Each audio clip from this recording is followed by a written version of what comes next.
Which fantasy stud coming off an injury needs to be known on your radar right now after good news this week? Is there another lesser heralded NFC East receiver that needs to be smashed late in FFPC Big Gorilla drafts?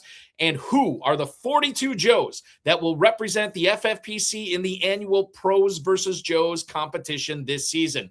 Plus 2022 FFPC Pros versus Joes third place team owners Christian Hellmers and John Hurd will drop in to talk Brenton Strange, Zach Charbonnet, and so much more. We've got a great show for you. Ferrell, Elliott is here. I'm Eric Balkman. Stick around. Your high-stakes fantasy football hour starts now. Can't stand the pressure. I've seen greater men that need a lesson. Broadcast live and heard around the world, you are now watching the most entertaining hour of radio on the planet. Welcome to the High Stakes Fantasy Football Hour presented by myffpc.com with your hosts Eric Balkman and Ferrell, Elliott. The High Stakes Fantasy Football Hour is your home for analysis from the best players in the world. And now, because no one else was available, here are Eric Balkman and Ferrell, Elliott. Solace in the scripture. Are we not all our father's sons? I became a man. Nobody ever told me what a man was. Greetings and salutations to all of you Balkaholics and Ferrelliacs. Welcome into the latest episode of the High Stakes Fantasy Football Hour presented by myffpc.com. I'm your slightly above average host, Eric Balkman. My co-host is the definitive commissioner of fantasy football, Ferrell, Elliott. Coming up on tonight's show, we're going to discuss some injury news about one breakout wide receiver. We'll reveal the 2026 roster of Joes competing in the 2026 FFPC Pros versus Joes Challenge, and then the 2022 FFPC Pros versus Joes third place overall finishers. Christian Hellmers and John Hurd will drop by to discuss Malik Willis. We'll talk a little Trevion Henderson with them and so much more. Now, if you want to connect with us on X, you can do so at hsffhour. I'm at Eric Balkman on X. Always learn more about Ferrell's Kentucky Fantasy Football State Championship at KFFSC.com. Post on our Facebook page, facebook.com/hsffhour. Email the show at highstakesfantasyfootball@gmail.com. If you have any questions for us, now is the time to send them in. We'll try to get to everything coming up on the show tonight before the top of the hour. I want to thank our audio engineer, my best friend Bryce, and of course our producer and mutual friend Rob. The FFPC Joes were chosen by everybody who got in by that early bird deadline by May 31st. But that doesn't mean you still can't get a good deal on your main event team. $1 million grand prize right now, and each additional main event team you sign up for now after your first one, you're going to get $600 off that. Check that out at myffpc.com. Big Gorilla drafts have been flying both live and slow. We got that 7 bananas promo going on right now, so hopefully you can get multiple 7 picks in a row to win free FFPC teams. $1 million grand prize in that contest as well. The Baby Gorilla, just $125 to enter, but you can still win $100K. It is the exact same format as the Big Gorilla. And we got 2 best ball tournaments. The Superflex Best Ball Tournament. Shout out to Tom Strachan from Fantasy Pros, who's been streaming a bunch of his $35 FFPC Superflex Best Ball Tournament drafts.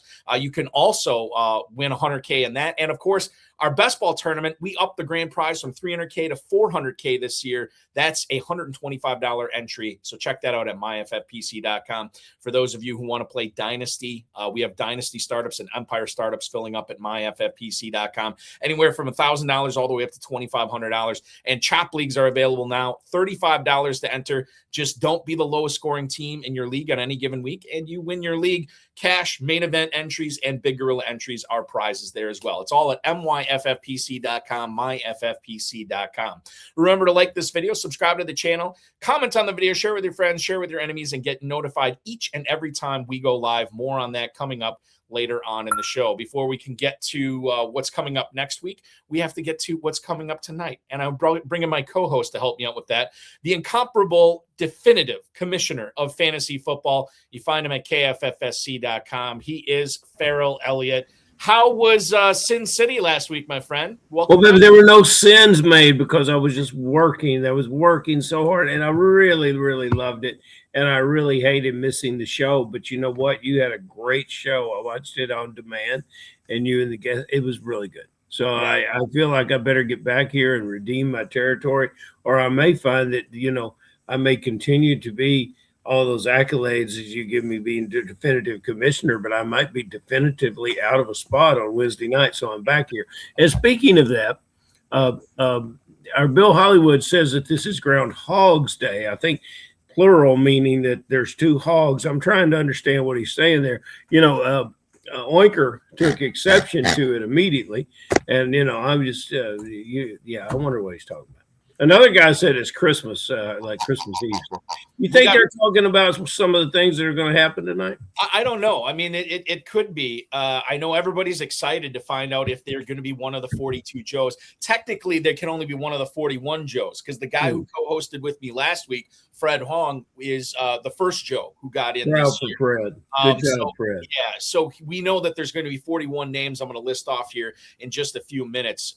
So hopefully everybody will stick around for that. I do want to get to some fantasy football stuff, Ferrell, before we get to that, and then we get Hellmers and Hurd coming up in a little bit as well.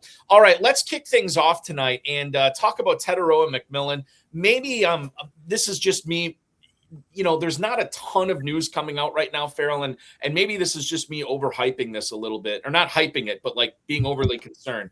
He's got some foot soreness. He says he hopes to be ready for training camp. This according to Mike Kay. Okay. Now, McMillan has practiced some in OTAs. He's also set out a lot of OTAs as well. He told reporters that he feels good, even though he missed today's practice. Remember, at the end of last season, he was playing through a foot injury in 2025. He didn't miss any time on the field. He played in every game because he didn't miss any time because of the foot injury. But the fact that was December or early January or whatever it was when the Panthers were in the playoffs, and it's still bothering him, Ferrell.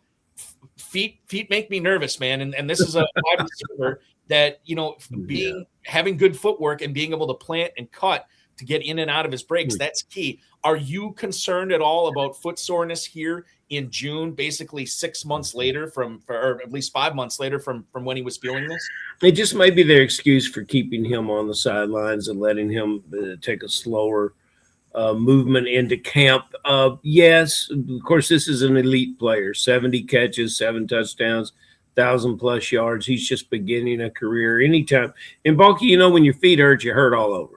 It's just there's bad things that can come from that. No, I'm not particularly concerned because I believe in the health and wellness of the training crew from the NFL, and they'll get him right. If they had any thoughts that he was endangering himself by being on the field, they wouldn't have him out there even in the limited way he is. Yeah, and that's a good point. If they were concerned about this, he wouldn't be doing anything at OTAs, to your point, Ferrell. Right now, according to FantasyMojo.com, at FantasyMojo on X, Darren Armani, the godfather of the Pros versus Joes competition, anytime we cite ADP on the show, it's all due to his website, FantasyMojo.com. If you play in the FFPC, do yourself a favor, get a subscription there and enhance your FFPC experience. Teteroa McMillan in the Big Gorilla over the last 5 days is wide receiver 17 at the 405. He's going between Garrett Wilson and Zay Flowers. I guess I'm fine at that price despite the foot soreness. I think you talked me off the ledge, which is why I'm having you on this show for sure. Thank you, brother. You can wax poetic on this next one too. This is right in my backyard in Green Bay, Wisconsin. Tucker Kraft told reporters today that he expects to play week 1 with no pitch count. Going to get on my soapbox here a little bit. I don't think anybody's playing with a pitch count in week 1 because we play football, not baseball. Ain't nobody throwing any pitches out there. Not a snap count. It's snap count. Thank you, Ferrell. It irritates the heck out of me. Yeah, it is. People call it a pitch count. It is a snap count in football. Anyway, rant over. Ryan Wood reporting this for Packers.com. Kraft said he's probably going to be getting on the PUP list to begin training camp, but he's said that he's going to use that time to get his conditioning right and get ready for week 1, coming off the week 9 ACL tear last year. Now, I have concerns about Kraft, and this is not necessarily like I'm feeling better about the injury, but I had Chris Weck from Fantasy Points on Insider Access last week, and he talked about, forget about the knee injury. Think about how hyper efficient this guy was last year and how hot he ran. Can we really be expected to see that again this year? Now with Christian Watson and Jaden Reed healthy, Kraft did so much of his damage last year when Watson and Reed were off the field. And how are FFPC players drafting Tucker Kraft right now? They're drafting him near the ceiling, Ferrell. He is going off the board right now. Kraft, tight end 7 at the 604. He's just behind Kyle Pitts. He's just ahead of Sam Laporta. He's within knocking distance of being tight end 5, just a few picks behind Harold Fannin. I'm starting to get worried that if you draft Kraft that high, it's fine if he's producing the way that he was or close to what he was last year. Don't know if that's going to be the case with Reed and Watson healthy, though. One of the who is that? Whole NFC North is fun to draft. Yes, that's our buddy Sean Green. And Greeny is right about that. That's a situation where you see a lot of points, you see a lot of potential, and you see the teams and players. You're familiar with the teams and players. You opened up, and you do not live in fear, Balky, so I do not want you to worry. But I think this is as high as Kraft goes in the draft. I think it really is. This is he's at his upper ceiling right now. 32 catches, about 500 yards, 6 TDs in 8 games. Now, this is if you can keep these 3 receivers healthy and these 3 receivers on the field at the same time all together. Who did they lose? Dubs is gone. Watson is my guy in this group, but I can make an argument for the other players as well. I think in much the same way that we talked about Jacksonville 2 weeks ago, that the conversation that we need to take from this goes to the quarterback. I very, very much like what the quarterback can do. The quarterback, 23 TDs last year with only 6 picks. His quarterback rating was way up in the league amongst starters. I really think that if you want to get involved with the Packers, you can look at the quarterback and get him at a bargain price. What would our man tell us about that? The mojo on what would the mojo have to say about that? Armani's mojo has Love at quarterback 20 right now. See, and it's just free. And so if you like Kraft that much to draft him at 7, then God knows everybody likes Watson. And the 2 other receivers are open to debate. I probably like Reed best amongst them. But anyway, you look at it, if these guys are going to be that successful draft picks, why aren't you drafting Jordan Love? It's a great point. And considering this nebulous situation we have with Josh Jacobs going on right now, Love still hasn't risen up to past Mayfield, past Shook, players like this. He's still down there. So I think he's a value right now. I think you're spot on. 19 touchdown passes by Love to the receiving corps, the outside wide receivers last year. It's a great number. We're minutes away from announcing the Joe's roster, maybe just a minute or so. I want to get to one more thing here, Ferrell, before we get to that. Alec Pierce is saying that he could return late in Colts training camp. Mike Chappell or Chappelle, I'm not sure how to pronounce it. Apologies to you, Mike, who covers the Colts, reported this today. He had ankle surgery in late April. Pierce did. He waited on it. He talked to some doctors, and they said you should probably have the surgery. It's a 4 to 6 month recovery, and he had this surgery in April. We don't know if this dude's going to be active for week 1 at this point.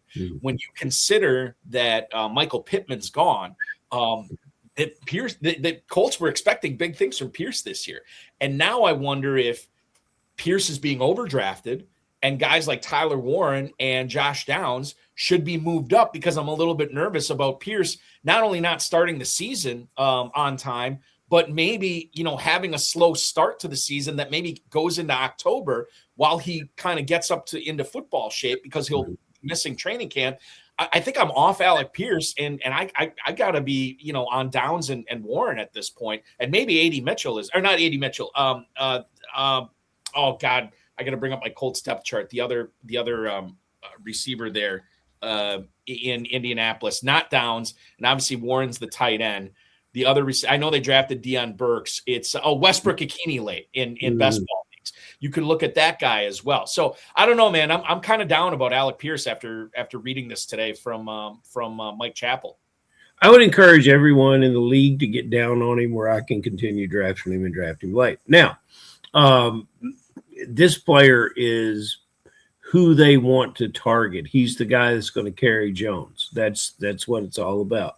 This is a great downfield pass catcher. But you're right, Balky. He's got to get downfield. He's unquestionable that he can do so many things of what you're looking at as a receiver to be successful. He high points the ball. He wins the contested catches. He's glued to the deep pass. He's everything you want in a downfield receiver. This is the most disturbing news that anyone who's been drafting early should have, because if you drafted this guy, you believe in this guy, you drafted him for a reason. You just didn't throw out a pick out there.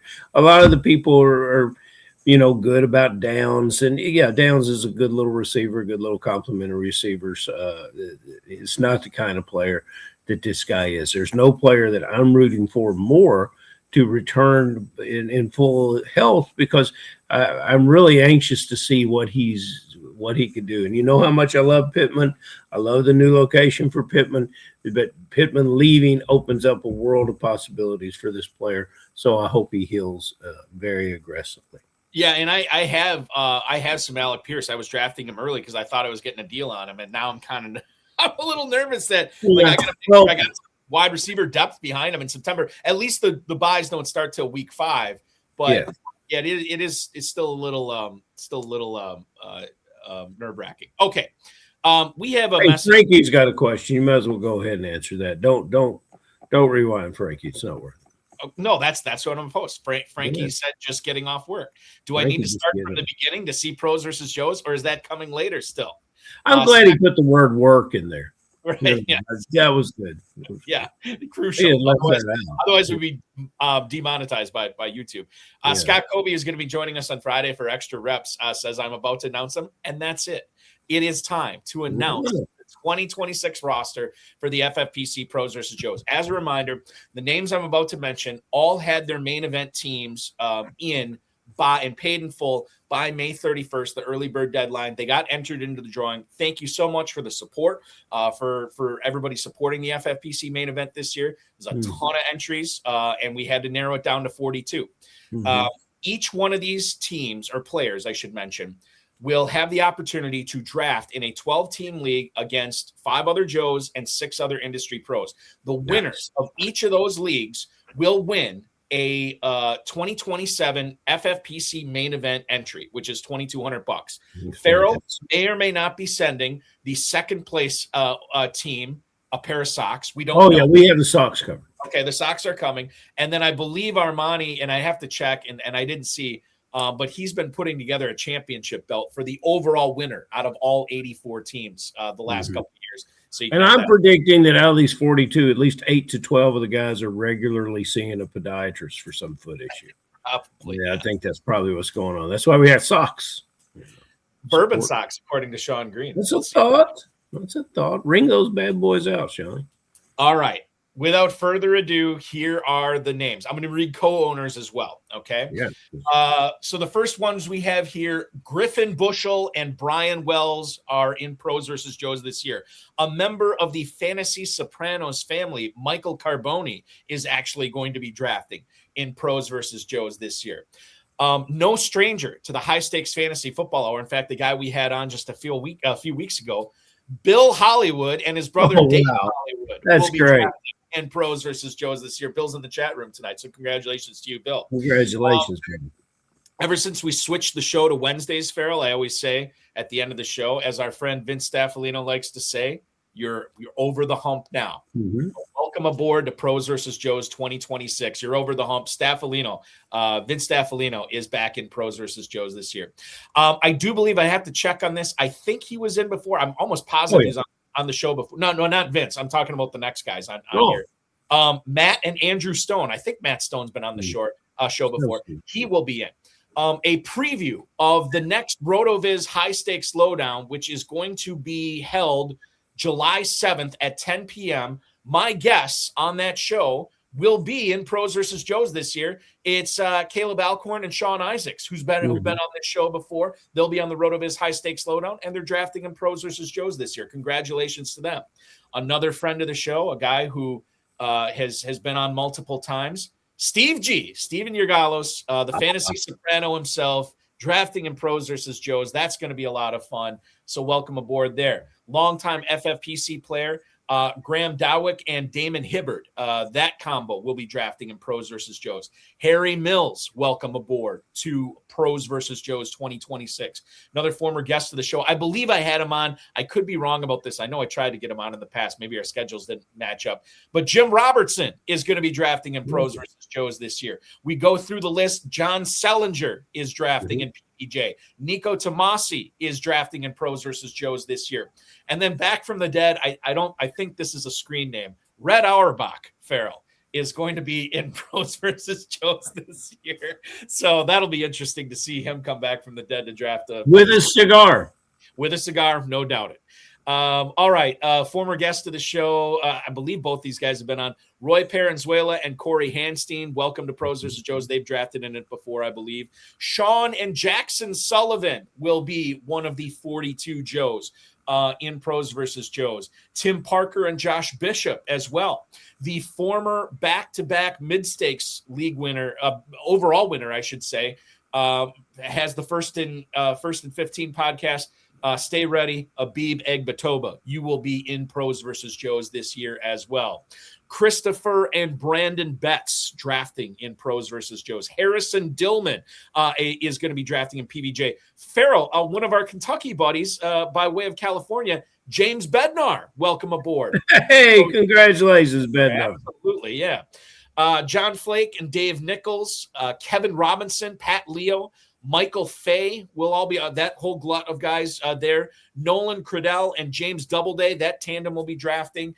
Anthony DeToma, and then a guy that I've hung out with in Vegas before, drafts in some of the big paybacks out there. Matt Gruberger, along with Scott Gruberger, will be in Pros versus Joes this year. We move on through the list. Jeremiah Turner and Chris Herbert. John Shaw, the War Eagle himself. John Shaw and Jay Wenning sharing a team in Pros versus Joes this year. Dave McQuiston in PVJ. Dave Coleman, longtime FFPC player.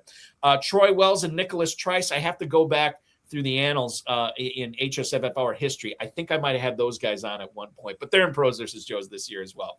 Clayton Etheridge, welcome to Pros versus Joes 2026.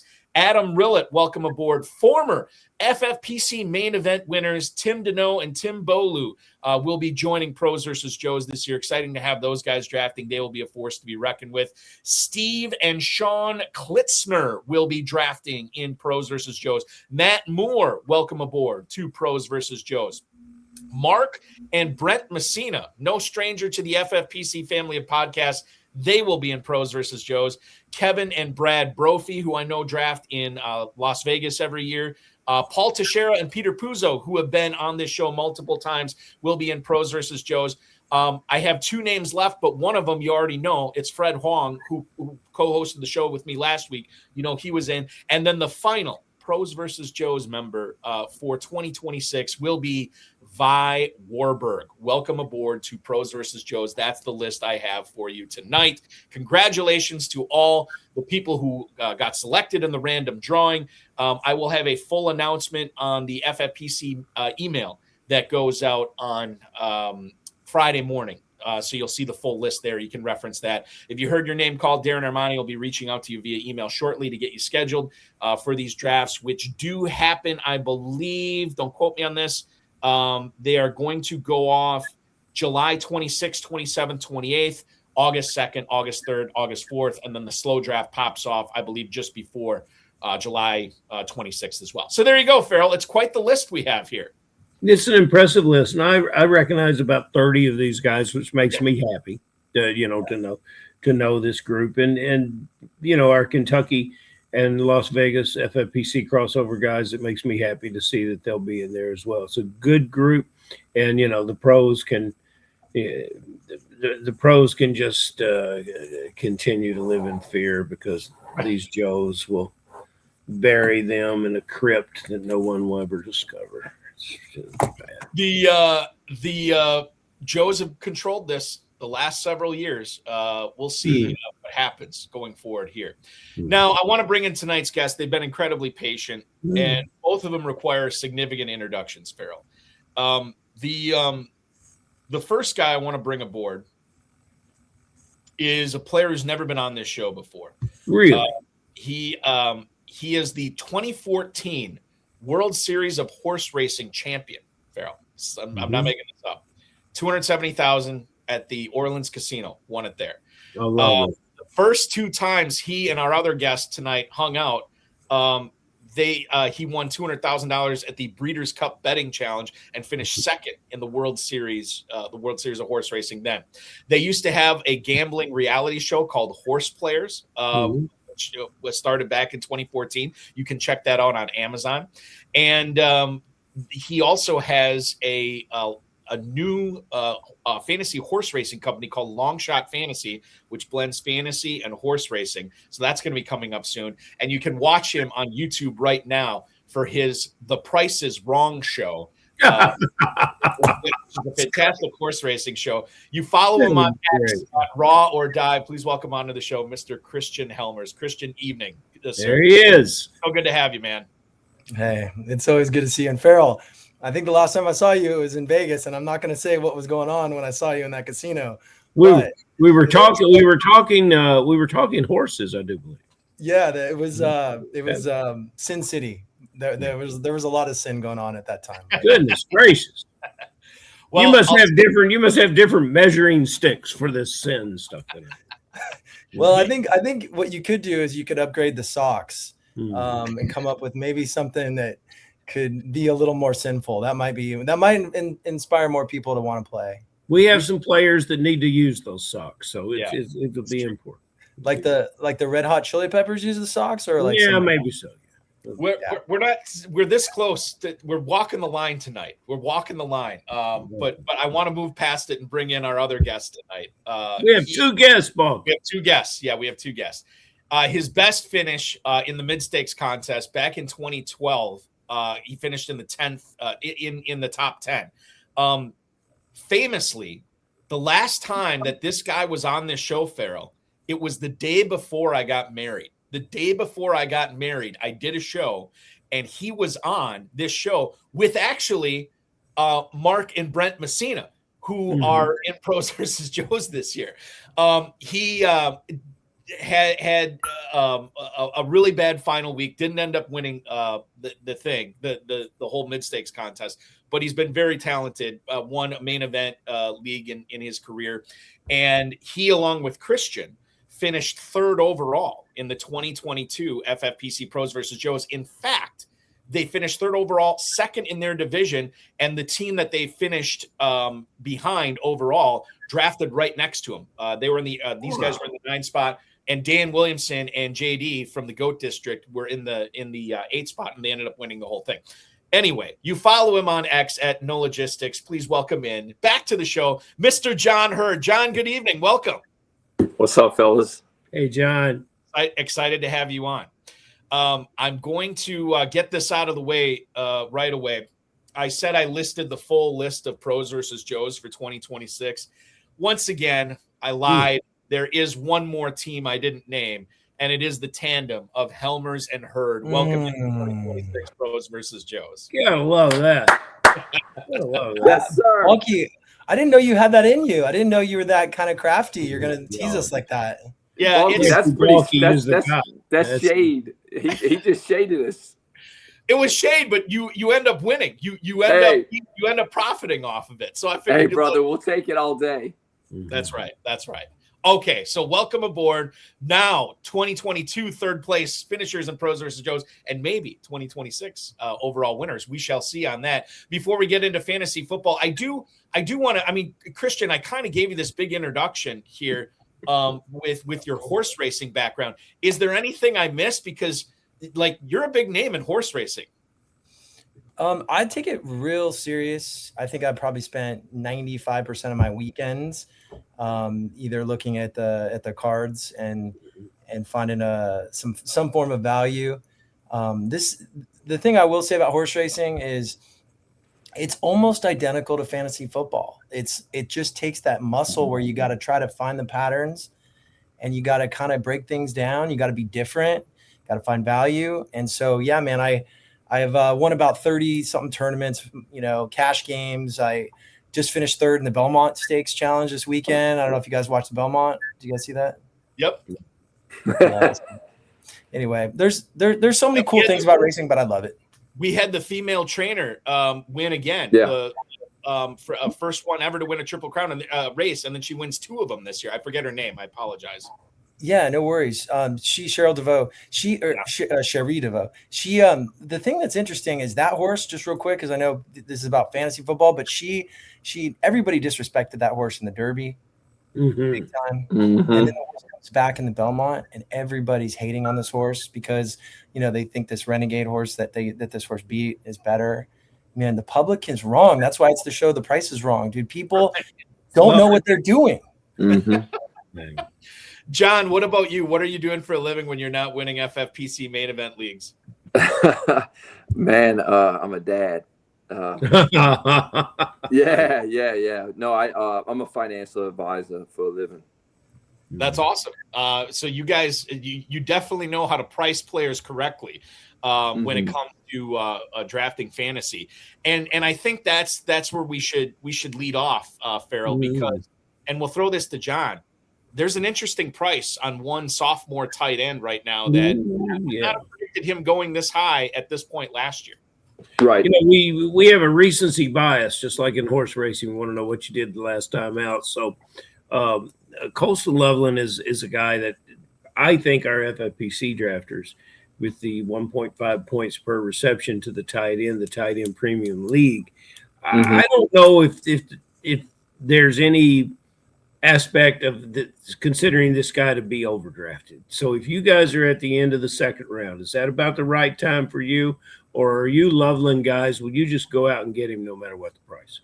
Yeah, I mean, that's a good question. I last year, FFPC points, he was at tight end 12, and he was right at 190 points, but the thing that you got to watch out when you're looking at those stats is the beginning of the season, he was averaging like 4 points a game, was a little bit hurt, whatnot. And then he finished the season strong. And you got to look at that production the last 10 games. Let's say he averaged 15 points a game. He's got Caleb at quarterback, talented young quarterback, obviously, but the thing with him, I do like, I'm a Loveland fan. I collect sports cards. He's a hot name right now in sports cards. The kids love him, when they rip in packs. So I look at these things, but for me, I'm not shooting for Loveland. There's other players I think the tight end, we'll get into this later with some questions, but the tight end position I feel is pretty average in the, let's say, round 7 to 17, where you can get a bunch of different tight ends. And I think Loveland's, I think it's not enough love for me in the second round.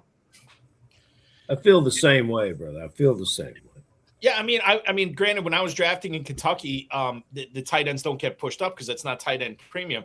But I felt like I was getting him pretty solidly in like the 5th or whatever. And now even in KFFSC drafts, he's being pushed up. And I feel like, God, I don't know if the juice is worth the squeeze. That's how I feel. At 211, man, you really got to believe in Loveland. He needs to go from a 194 total points to a 250 and above for him to be really second round material for me, even at the end of the second round. And those people that love him, they'll argue with him that he's already there and beyond. Right. Yeah. They'll argue with you all day long. It's all about range of outcomes, and certainly he could hit that. But for me, it's difficult to say that that's likely, and I want to draft him at that spot. Now, Christian, a tight end that is not going near as high as Colston Loveland is Brenton Strange. Now, he had his coach, I think it was Liam Cohen, talking him up today and saying he's going to be a big piece of what they do in the passing game this year, which is an interesting thing to say when you consider Jacoby Myers, Travis Hunt, well, maybe not Travis Hunter, but Jacoby Myers, Parker Washington, Brian Thomas, who's getting a lot of flowers right now. Strange is going off the board at tight end 19 right now in the FFPC Big Gorilla. That's mid 11th round between Kenyon Sadiq and Juwan Johnson. When you look at whatever teams you're going to be drafting this year, Does Strange strike you as a guy at that price in that offense as a potential target for you on your FFPC teams? It's kind of interesting because we are publicly facing right now, and I kind of have to keep my cards a little close to my chest, but I won't because it's Ferrell and it's bulky. Like, why would I not be open with you guys? You gotta be open, brother. It's one of those things where anytime I make a decision, whether it's in business and love and fantasy football and horses, it's all about my options. So when I look at my options and I look at that position, there's a lot of really interesting players in that round 11.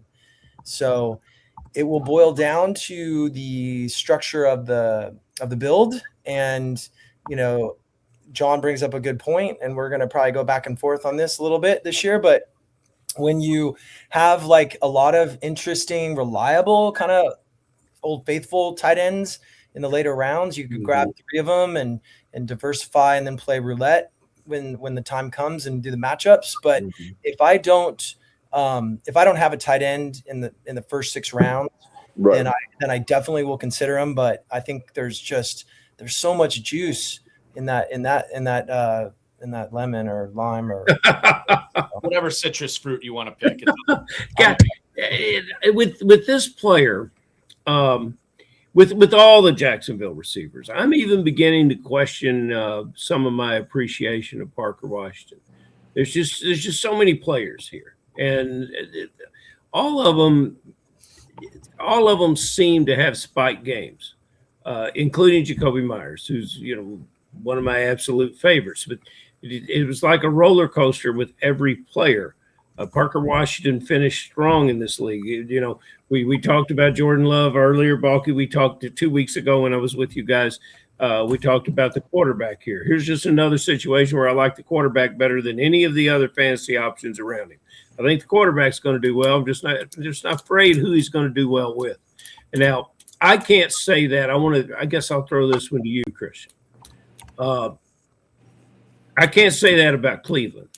I just think this is a situation that I want to avoid. Although I love the 2 young players, the two young receivers here, Boston and Concepcion, and then Jerry Jeudy, bad hands at any speed. It's just that's my line on him, and not much play strength. And then I don't know which quarterback it's going to be. I'd like to hear your opinion on that, but. These intriguing wide receivers, are you going to do anything with them on the draft, or are you just going to be like me, sit on the sidelines and let someone else take that risk? Well, I think the interesting thing is Boston.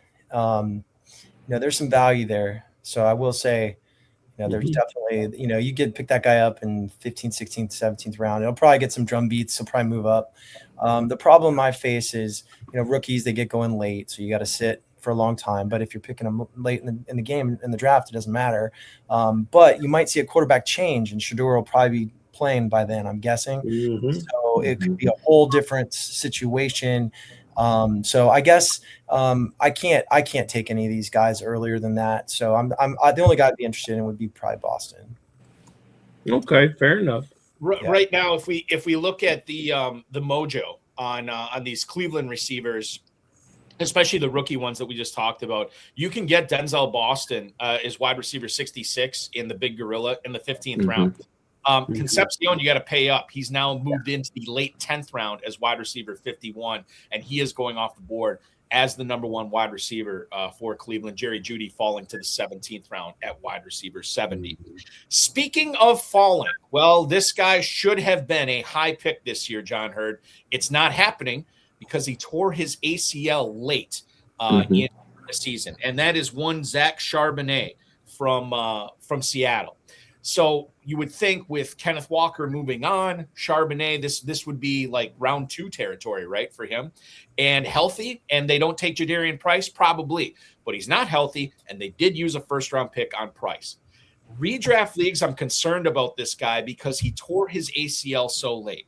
And we know that even when you come back, the first time you come back from an ACL tear, you're not really, your true self, right? It takes a while, even once you get back on the field, to sort of trust the knee, get back to, your regular flexibility, so on and so forth. And then, John, I look, he's running back 44 right now at the 1201. This guy might not be playing football until December. I had the opportunity several times to draft Charbonnet, and I just can't do it. Am I missing out on Charbonnet here? How high are you willing to draft him? Is that a spot that you'd take him at that 11-12 turn right now? Yeah, so that's a good question. I'm a Notre Dame guy. My stepdad was an All-American. He played football at Notre Dame. So I'm really familiar with the program. Jadarian Price is a great player. Obviously, he had a really good running back with him in his backfield that got drafted pretty high. But he was a first rounder. He's going, fifth round here right now. I feel like if I'm taking a back in that backfield, I'm taking the younger horse. I think that Charbonnet is great. I mean, great player. Last year, he had, 12 touchdowns, 700 yards. He's definitely a producing back. But in this situation, unless he falls further, like 12th or 13th, and I can steal him somewhere around there, depending on how I'm constructing that team and where I am in the build, in the process, if I need a guy, I'll consider Charbonnet in that spot. But if there's someone else I find I need better, I'm going with that back, just because I think JP is going to be the leader in that backfield. John, let's go to somebody I know you like better. Somebody that I absolutely love. And when the announcement was made that David Montgomery would be leaving Detroit to play in Houston, I said, this is a change of venue that I can get behind. What do you anticipate for him there? How are you, the offense may not be as explosive, but I see it as dependable. And I think he's going to raise all boats. I think he's going to be a little bit better ball player to help everyone out at this ball club. Your thoughts on Montgomery, and are we going to see a true breakthrough year for this player? Yeah, so that's a great question.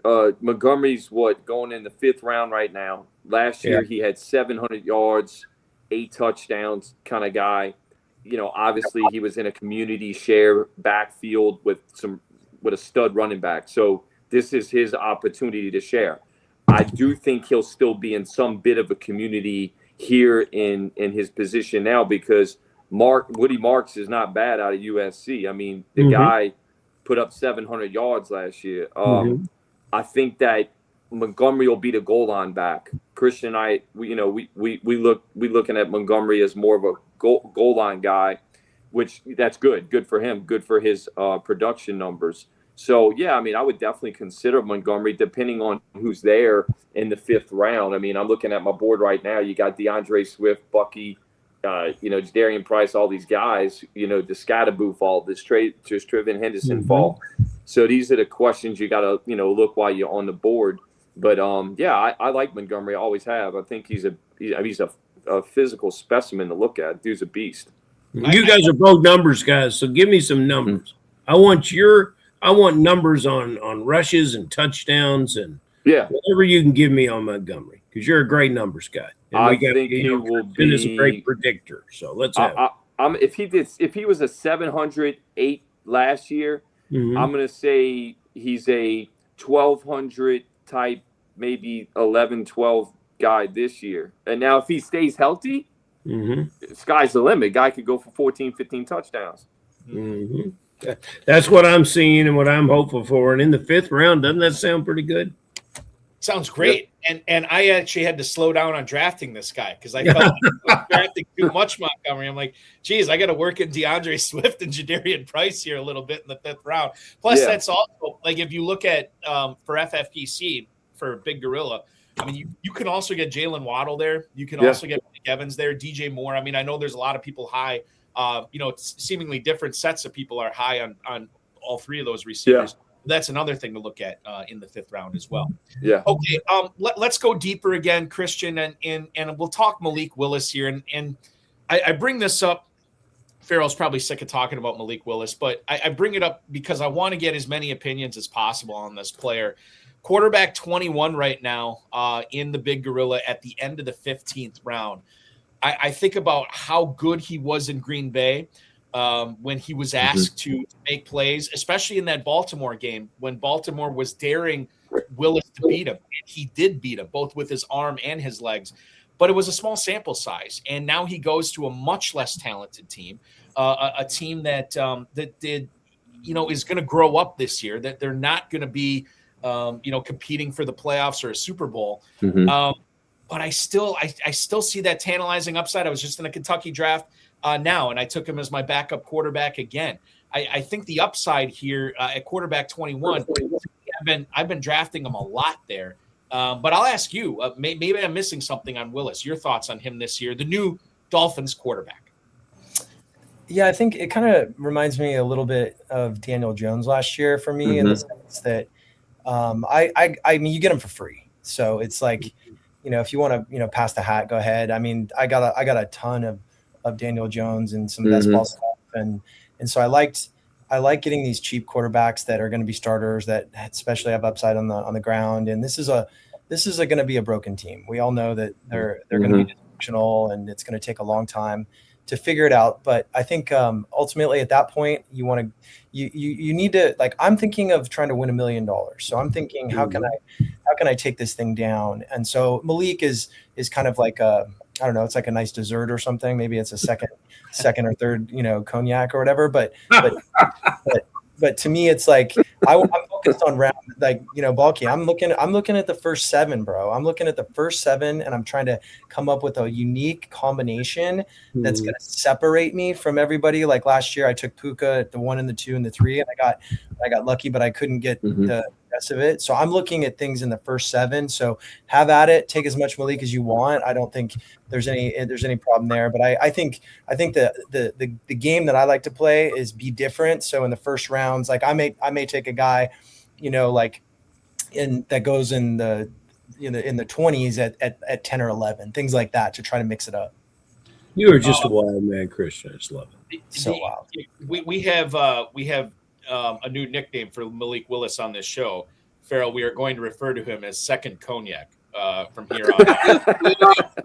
Wait, third cognac. Third cognac, even better. 4th bourbon. Because you'd have to at least get 4 in me before I would draft him. Who's the quarterback that's going at 20? Well, I think here's Jordan another Love. one. Jordan Love. Malik was at 21. Well, Balky, it makes all kinds of sense for you to take Malik at 21. Another issue he's going to have is Quinn Ewis and a slew of just rookie receivers. Yeah. Yeah. And, go ahead, Balky.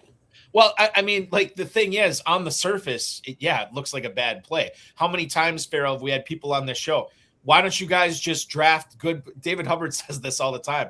I've asked David Hubbard to be on the show, and usually he does. But the thing he always says is, like, I'm not going to give good advice. Just draft good players, right? There you go. That's all you need. That's all you need. But how many people have come on this show and said draft good players and good offenses, right? Yeah. I think we can all agree that Miami does not have a good offense. Yeah. So, Right. and Christian makes the good point. I mean, 15th round, draft all you want of Willis. He's not going to kill you there. I look at the upside, and I wonder how many people would try a build in like the FFPC Best Ball Tournament or even main event or Baby Gorilla, where they really wait on quarterback, and then they have one of these steady type guys in like Purdy or Goff and Stafford as their number 1 quarterback, and then you take Willis as your backup, and then if Willis hits, mother of God, you're loaded at running back, receiver, and tight end, right? And now all of a sudden you have a top 12 quarterback you got in the 15th. Right.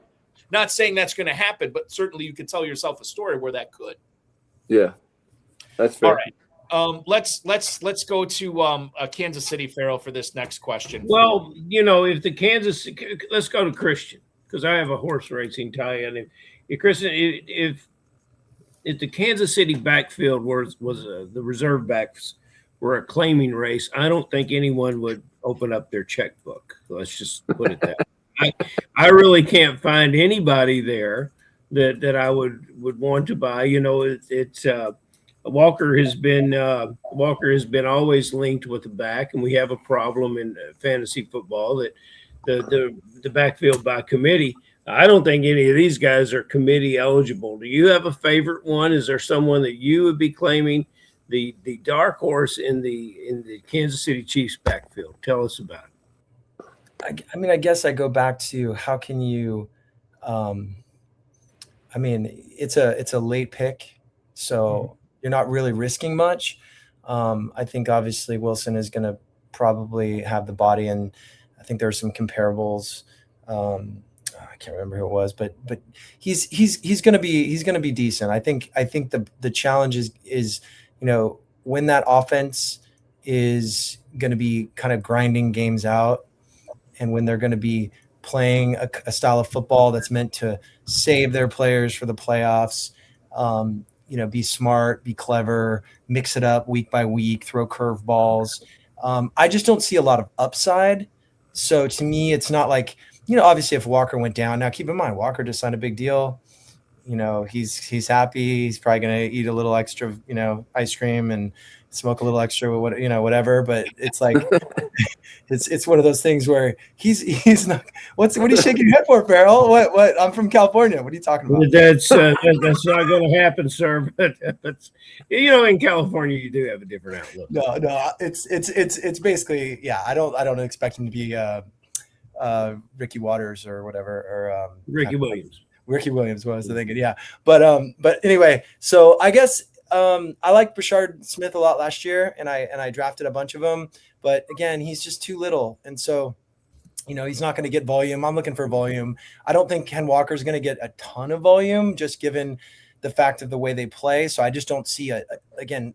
You look at the data for the last couple of years, the running back position. Pacheco had his moments, but he's obviously not the same. But you still, I don't get excited for the explosion, and so I wouldn't really care. So I'm pretty indifferent. I would say, if look at the matchups, see if there's something going on. Maybe you could get some of these guys on waivers, if they fall off early. But it's not a serious question to me. So.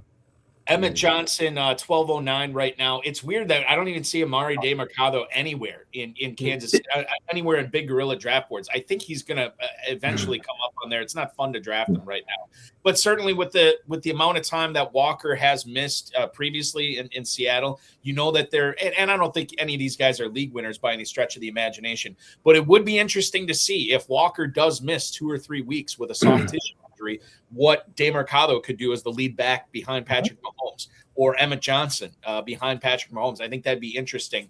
And certainly these guys, Johnson's being pushed up. I think I'm with you, Christian. Get one of these guys late, like DeMarcado, who's not going at all. And you never know what you find into.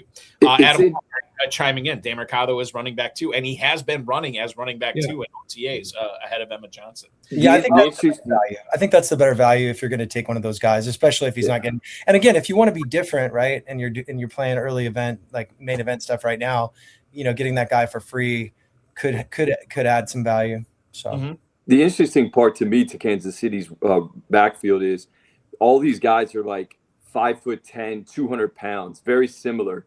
You look at DeMarcado, he went to TCU. He was a 350 rushes with 0 touchdowns.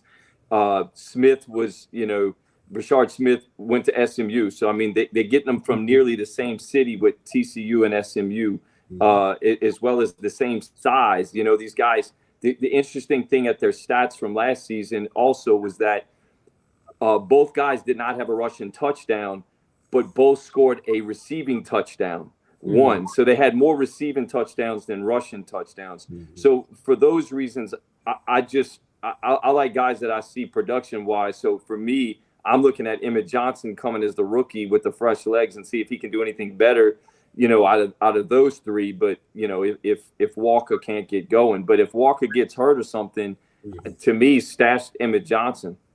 Well, I'll tell you guys, Walker's not going to take many snaps in the preseason, so we'll get to see what the other guys can do. That's true. That's a very good point. Take a look at it, and we'll decide later. And to John's point as well, yes, I mean, Johnson is the most expensive backup running back there, but he's also the guy we don't know about, right? Like we have a season of Brashard Smith. We have several seasons of Amari DeMarcado. We haven't seen anything with Emmett Johnson. And this is a player, too, that did all these things at the combine and did great athletically speaking. And yet you look at what he did when there was like actual football going on, he was an actually pretty good football player. So Who said for that as well. All right, guys, let's fly here. Well, we don't have to fly, but you can break this down. John, I'm going to throw this first email from you. It comes to us from Joe in Queens. What's up, guys? I noticed that Trevion Henderson has been moving up draft boards. Should I be buying or staying away? Go Knicks. That is Joe in Queens. We appreciate the email. Your Knicks aren't doing so good so far tonight, but hey, it's the NBA. Anything can happen in the fourth quarter. We look at the ADP, John Hurd, for one Trevion Henderson right now. He has moved up to running back 21, knocking on the door of the fourth round. He is at the 503 right now. I'll let you weigh in on whether that's a price you'd be willing to pay. Maybe you feel differently about this New England backfield. Look, I do like Henderson. You know, obviously he's going in the fourth round. Last year he was close to 1,000 yards, 9 touchdowns, you know, receiving 200 yards and a touchdown. But I kind of, for me, I'm waiting for Stevenson in the 7th, where I can get a guy that's going to get a little bitty dumps, you know, out the backfield. He had a little bit more receiving yards, receiving touchdowns. They were similar on in the rushing stats. So for me, I'm looking at Stevenson would be my play, and spend up on another play in the fourth round that you could get right now, depending if you need a receiver or a running back. I mean, Judkins, I think, is pretty good, so he might be there. I think it's interesting too. With like nobody ever come on this show and said, "Boy, I really love drafting Ramondre Stevenson. It's so much fun." Nobody. It's not fun. I understand that, but like we're trying to win, right? And this is a player that could be should be a significant part of the backfield from the AFC champion team last year. And you can get outside the top 30 running backs in the Big Gorilla. That seems on the surface pretty good, especially as John pointed out.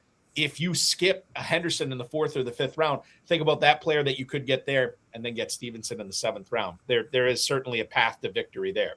One more email, Christian. I'll leave this one to you. It is from Randy in Sacramento. Hi, Christian and John.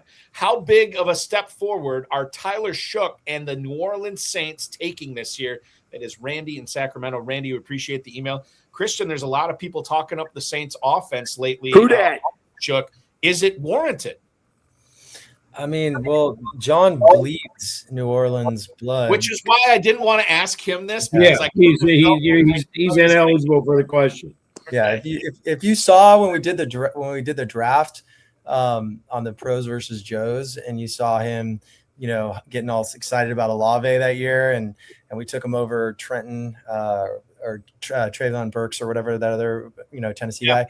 It's there's some about loyalty, there's some about passion, but I'm with John. I do think Shough he's showed a lot. He's got an incredible coach, offensive minded. There's a lot of weapons there now. So to me, like dynamite, that he's dynamite. I think that that's a pick that if I can take him, I'll probably take him as a backup quarterback. Just don't let him grab Marquez Colston. Stay off Colston. No Colston this year. You know what's wild too is we were talking about the ADP for Willis and Love. Tyler Shough is quarterback 18 at the 1405. Guys, that's after he's been climbing. Like he was going even later than that. But there's some Shough love coming through right now. John, am I pronouncing that right? Is it Tyler Shough? Hey. You would be better than me. Hey, this is my guy. Okay, yeah, I got it. This is Tyler Shough. He's gonna be shucking oysters. Like you know, I would say this: when last year when we started Spencer Rattler, I'm like, what are we doing? We go draft this tall guy who's 20-something years old, 25 plus, big dudes, like 6'7". Why are we not starting this guy? Finally, through the season, they put him in, and you saw what he did. The last few games, the Saints look good. They got a great quarterback, you know, and they got a great quarterback coach and a head coach and Kellen Moore who played the position. So I'm a Shough fan. I think, and I'm not being a homer at all. I think the guy's going to do good this year. They're surrounding him with some good players, whether it's the running backs or the receivers. Yeah, I mean, there's no denying. Watch out for the Saints this year. And guys, here in Louisville, every radio jock, every local broadcaster on the local sports from the the various network shows, they all pronounced it differently. I never did. course. You had to get to New Orleans for me to learn how to pronounce the damn guy's name. So. Yeah, well, anyway, one thing about that too is just real quick, Balky, is that, you know, Moore he's the kind of guy that would put up 30 points for a player if he has an advantage in a game. Mm-hmm. You know, and I think that's one thing I kind of look for sometimes is which coaches, like that's one of the reasons I'm not a big Chiefs guy, is because I don't feel like you're going to get that kind of consistency. But if Moore has an edge, he'll just like cut people's throats, step on them, you know, until they're officially dead. Keeps pouring it on. The last question, Ferrell, I will leave to you. And I'll you do it how you want, but John, you can go first on this after Ferrell asks it. Yeah, and then the John, you do this question, and then Chris, I want you to tell me who won which horse won the 2017 Kentucky Derby, because that's when I went into retirement from horse racing. After 10 years off in 27, I may have to come back riding on your coattails of your genius. But okay, guys, we mentioned a lot of players tonight. I want to know somebody we haven't mentioned, somebody you love. You promised not to hold back. You're telling everyone that tuned in to hear the Pros versus Joes lineup from the Joes side, exactly what you're going to do, and I appreciate that. Tell us one player that we haven't talked about that you absolutely love, and then tell me a player that you're completely out on. Don't want to have anything to do with it. All right. That's 2 questions. Well, that's tough because the guy that I like, we've already mentioned, and that's Chuck. Well, you can't mention him. We got to go another guy. I think he's a sleeper, you know. Right. But if I can't go Chuck, then man, that's a tough question. Maybe possibly a Shane, the running back. I think that if in his current situation, if they can get him the ball, he can go for 1,000 plus and be sneaky. So I just think that he's got the talent to do it. So for me, if I'm looking for a sneaky play, maybe a Shane, but I got to go with Chuck. I just think he's going to explode this year. Get it in there one more time, brother. That New Orleans Saints quarterback. What is his name? Tyler Shuck, baby. There you go, man. There you go. Yeah. You gotta love the New Orleans pronunciation of A Shane. John has his southern draw. Yeah, and watch out. He knows what a lanyap is too, so maybe you get a little extra. Watch out for ETN. He's going to be a homer. He's the pride of Jennings, Louisiana. He's coming home to run for the Saints, and it's a different story when you get that Superdome and you put on that black and gold, baby. So watch out for him, because Kamara, you know, he's a little banged up. They're going to still run Kamara because, you know, he's our guy. But watch out for ETN. The Superdome is my football home, baby. I'm with you. John, is in your opinion right now, what's the percentage chance that Kamara is on the Week 1 roster for New Orleans this year? 0. Oh, he's not going to be on the roster. Wow. No, what I mean is like starting. Like I don't think the whole roster healthy enough to start.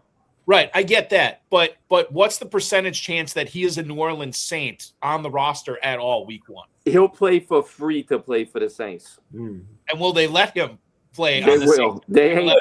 The stadium. Nobody will show up. Okay, all right. Everybody will have his back. Right. Second part of the question for you, John, before we get into Christian, who is off your board? Who's the guy that you're not going to have anywhere this year? I'm going to say the top 3 or 4 tight ends. Mm-hmm. Oh, okay. I feel that when I'm looking at the board, if I'm looking at tight end, I'm saying round 7 to round 17.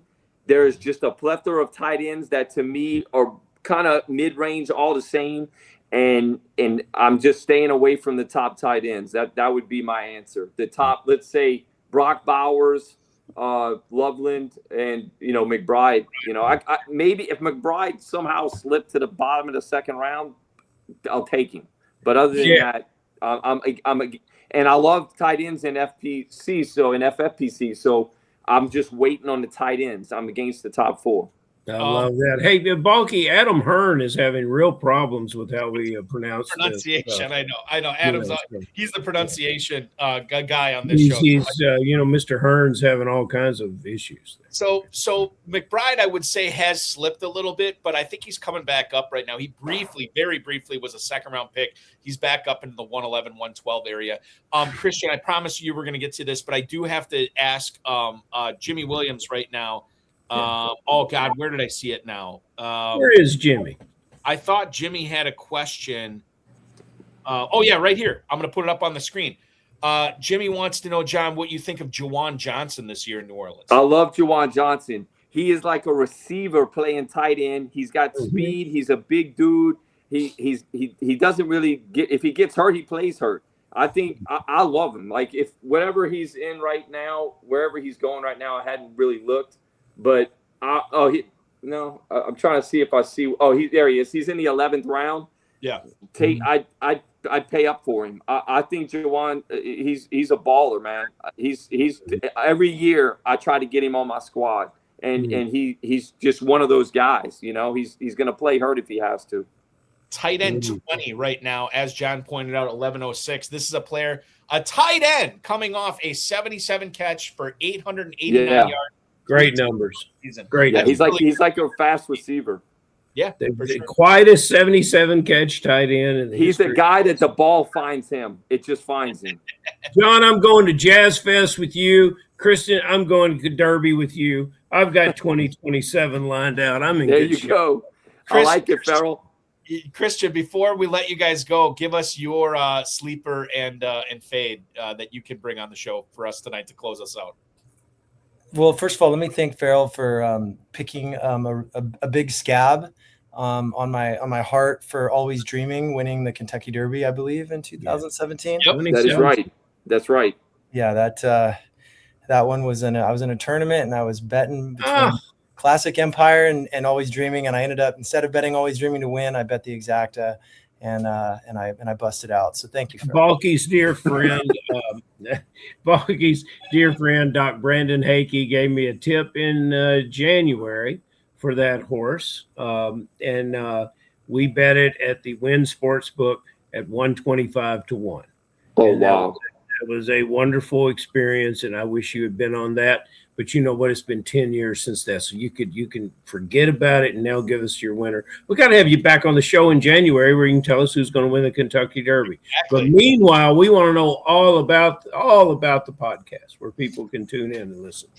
Yeah. We'll for the podcast real quick. It's called The Price Is Wrong, and you can follow me. And I interview a lot of the elite, like hardcore tournament guys that bet for a living. So it's really just the same as fantasy football, but for horse racing, and we just compete similar like to FFPC stuff. It's just awesome. So if you ever want to, mess around and hear me interview some interesting people, come on. But let me answer your question. So the first thing I will say is there's every year I have to take a stand. I probably take a stand on 80% of the guys. I don't try to win this thing by just waiting patiently. I don't have that kind of patience and just let the draft fall to me. It's so hard. So sometimes I will if I get to a certain place. But the first guy I'm going to take a big stand against, first round. You guys know who it is? Well, my first round bust. I've been staying away from Trey McBride, but we already mentioned him, so I don't know if he's your guy or not. He's not my guy. Ferrell, who do you think it is, Ferrell? I don't believe in bust. I'm too positive of a person, so I don't think it's a first round bust. McCaffrey? Is it McCaffrey, Christian? Adam Hurd thinks it's McCaffrey. And Ferrell, you don't sin in Sin City. I believe you. It's true. I don't. So I would say that after further inspection, I'm going to be avoiding Mr. Genty this year completely. Ooh. This is spicy, Christian. We need to hear more about this. Yeah, it's one of those things where, first of all, the build is the number one thing. So if you're going to build in my world, or John and I are going to do this, I really think that the receiver position is vital early. Yeah. So I have a hard time taking a running back in that exact position. So that's the number one, is the build. The second thing is he, visually doesn't he doesn't knock the wind out of me. So he's fine.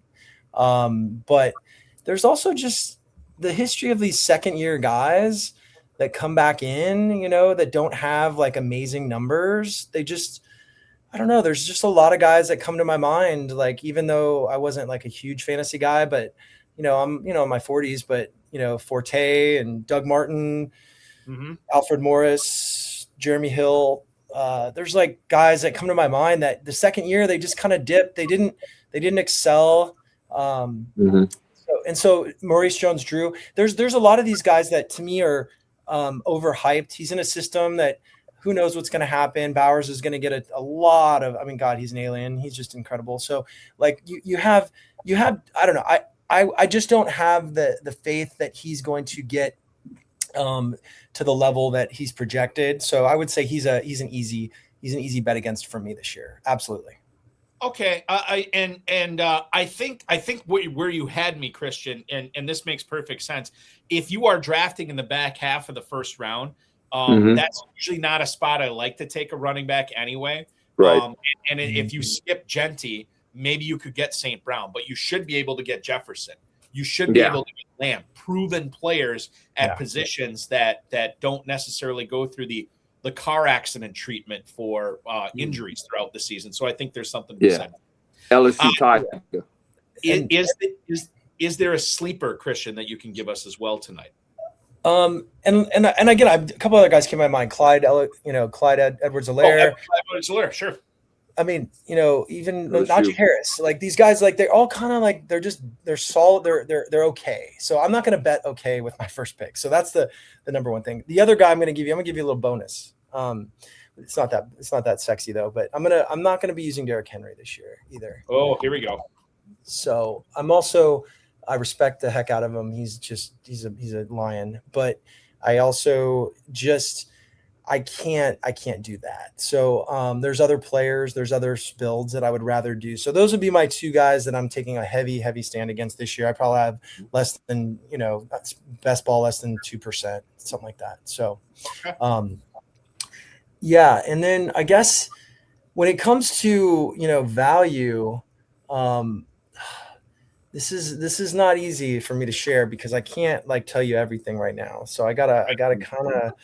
Well, I think everybody knows the guy you're going to bring up. They may not know the guy. I know. Once you say the guy, they'll know the guy. So what I'm going to do is I'm going to leave a little. I'll since you like it spicy, Balkman. Could you draw a picture of him and hold it up on the screen? I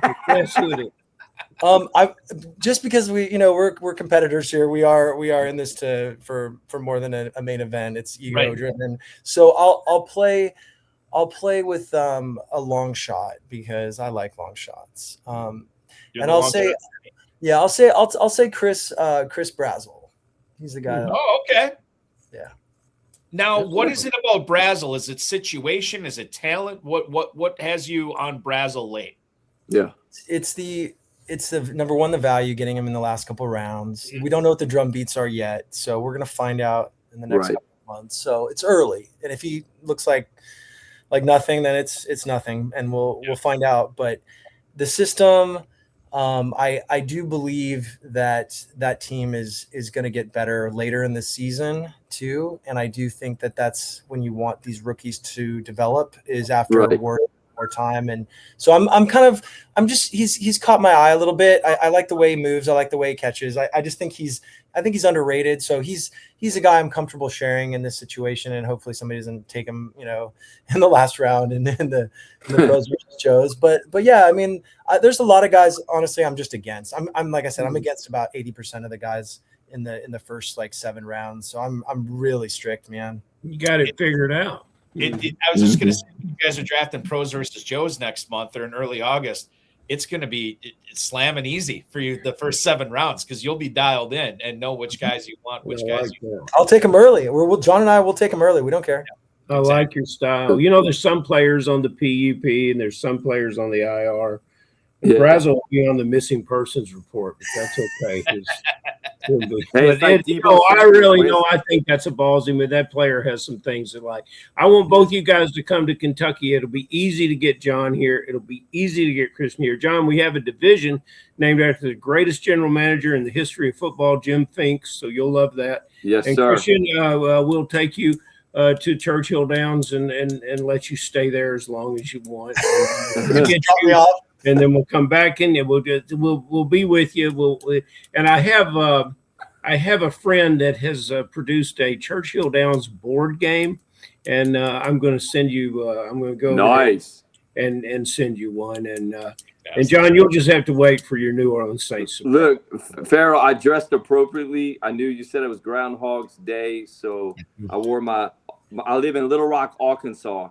So I got my Woo Pig Suey Pigs hat on, baby. Nobody is going to hold that against you, especially in Kentucky. Don't worry about it. It's good. See, you're already closer to being here. Yeah, I thought you were from New Orleans. Yes, sir. The gentleman who probably has set a record tonight for longest span in between appearances on this show, John Hurd, joining us tonight from season 1 to now season 15. Wow. That's right. At No Logistics on X. Great stuff. The former top 10 finisher in the FPC.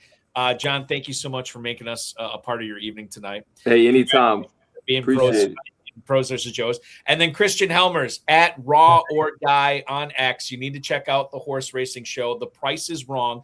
YouTube.com/The Price is Wrong with 2 G's. That is the best way to find it. And Christian, I think with everything else that you have going on, x.com/raw or die, we're going to find it there, right? Yeah. I'm going to be there's going to be some announcements made the next couple of weeks. So yeah, I really love this community. You guys are great. This is like John and I met like on the reality show, became friends. He's like, I love betting big fantasy football. Literally the first year he talked to me to play the main event, FFPC. We ended up drafting. We picked up, who was it? Miles Gaskin. And we had so many guys that we finished 15th in the main event on one entry our first year. And it opened me. And so now we did the high society for 10,000, blew that in a heartbeat, and, did all these things and got a little full of ourselves. But, this is great. Thanks for, for taking the time, and hopefully we'll see you out in Vegas, and I'll do a live one out there too. So. And guys, congratulations on y'all's show. Y'all have done like amazing over the years, man. Seriously, y'all are the leader in the industry, and I really appreciate it. I know Christian feels the same way. You guys, y'all really are. Y'all are legends in this industry. Well, we appreciate that for sure, and certainly from Christian going from World Series of Horse Racing champion to FFPC main event champion this year. Along there you go. It could happen. Listen. Guys, and I don't know what you're going to do. If you do choose one of the live drafts, we'd love to have you both back on for like a 5 to 10 minute interview when we broadcast Joe's versus Joe's drafts. That'd be tremendous. Thank you once again. I know we kept you long tonight, but you guys were fantastic. This was so much fun. Keep up all the great work, both of you guys, and good luck. And may the ball bounce your way in the FFPC this season. We appreciate it. Who dat? Who dat indeed. Thanks, guys. Be good. Talk soon. That is Christian Hellmers and John Hurd. Third place finishers in the Pros versus Joes. Ferrell, maybe they win the whole thing this year. Maybe they're the first duo to win Pros versus Joes and the main event this year. It could happen. What do you say about the non-zero chance? There's a non-zero chance of anything. Yeah, it's just great, man. Yep. And the thing about it is that I really like what Christian's coming with. He puts the double line under and through so many players. My situation with drafting is I can find something to like about every player. Yeah. And so I just try to grade them as how I like them more. If it's probably taking a shortcut and find something you don't like about them and take them off your list. But I think his first round pick that makes a lot of picking Genty as being a player that he does not want to get involved with. I think that's a lot of logic there, for him especially. Yeah, I'm with you, Most. I don't like – I will – here's the thing. Like Matthew Berry always says this. I don't hate players. I hate ADPs. And ADP fluctuates players throughout the season, right? So I'm always looking at it from like, if I'm drafting in Kentucky or whatever, at a certain point, yeah, there's players I know I'm going to be out on. I know I will not draft those players. But if ADP shifts a month later or 2 months later, I might be in on him at that point. Now, the argument he presented for Genty, I think that to me strikes me as, even if Genty is like a round 3 or round 4 player, I don't know if Christian's going to be in on him at that point, which is fine. I mean, it's good to have clarity. It's good to have your belief system in place so you know what's going on. And the belief system within the FFPC, with KFFSC, it is so cemented. You will have people tell you that Aaron Rodgers was a terrible quarterback last year, but they will beat on their chest for Lamar Jackson, and you know, Lamar was 6-7 last year, and Aaron Rodgers won, I think, 10 games. You know, so it's just a fascinating hobby. That's why it makes it so great. And Jimmy Williams does speak nicely about us, doesn't he? Yeah. He gave us props. Legends, Balky and Ferrell. We appreciate that, Jimmy. Legends in our own mind, perhaps. We have to wrap up tonight's show, Ferrell. I know we went a little bit long. We got to record extra reps here with Scott Kobe coming up. But I will let everybody know. The KFFSC main event is filling up. The KFFSC Sweet 16 Best Ball Championship is filling up. There is a Draft Masters Best Ball that is very close to filling, that I'm in. Compete against me and play against a lot of the people we've had on the show, kffsc.com. We just had Greg Wiener on a couple of weeks ago. He's in the main event, Kentucky Slow Draft, that I'm in right now, and we've been talking about it on X and sharing our opinions on each other's team so far. It's been a lot of fun. Check it out, kffsc.com. Ferrell, we will talk with you on Friday. Thank you, sir. That is Ferrell Elliott, the definitive commissioner of fantasy football. Wow, what a marathon show tonight. We revealed all 42 Joes in the Pros versus Joes this year. If you are looking for a copy of that in the FFPC email that will go out on Friday afternoon, Friday morning, that's going to have the full list in there, so you can check it there. I want to thank Christian Hellmers, John Hurd, Ferrell Elliott, the FFPC, Rob Rice, and of course, each and every one of you. We will be back. This show will be back not next Wednesday. We're going to do live FFPC Big Gorilla draft coverage at 10 p.m. Friday next week, which, yes, means no extra reps, but you'll get a much longer than an hour episode from us at 10 p.m. Eastern time this Friday.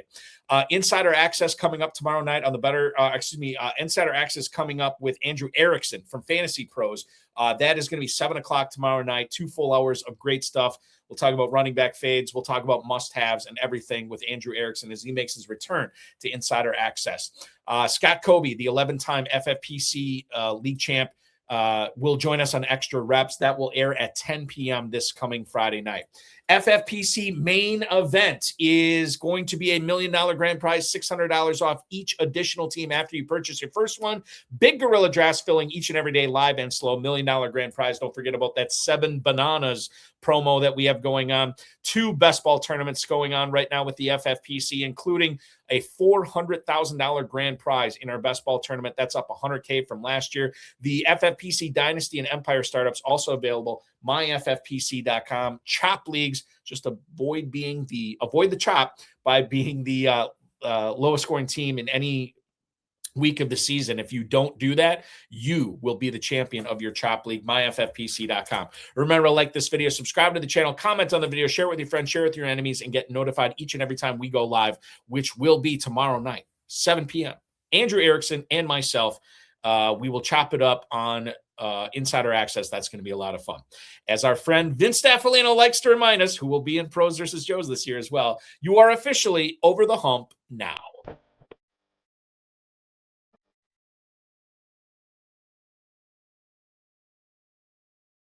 This has been another episode of the High Stakes Fantasy Football Hour presented by myffpc.com. It was broadcast live and was watched around the world. Balky and Ferrell will be back next week with more analysis, more interviews, and more advice from guests much smarter than they are. Thanks for watching, and we'll talk with you again next week. Well, in the never say die department, I know I talked crap about Joe from Queens, New York Knicks before, but 38 seconds to go. And after being down 29, They're up 1 in this game. You got to love the NBA. We love fantasy football a little bit more. Great show tonight, in my opinion. I hope you guys enjoyed it as much as I did. And we will be back for Extra Reps on Friday. Andrew Erickson, 7 p.m. tomorrow night on the FFPC socials. He from Fantasy Pro is going to be a lot of fun. We will see you then, everybody.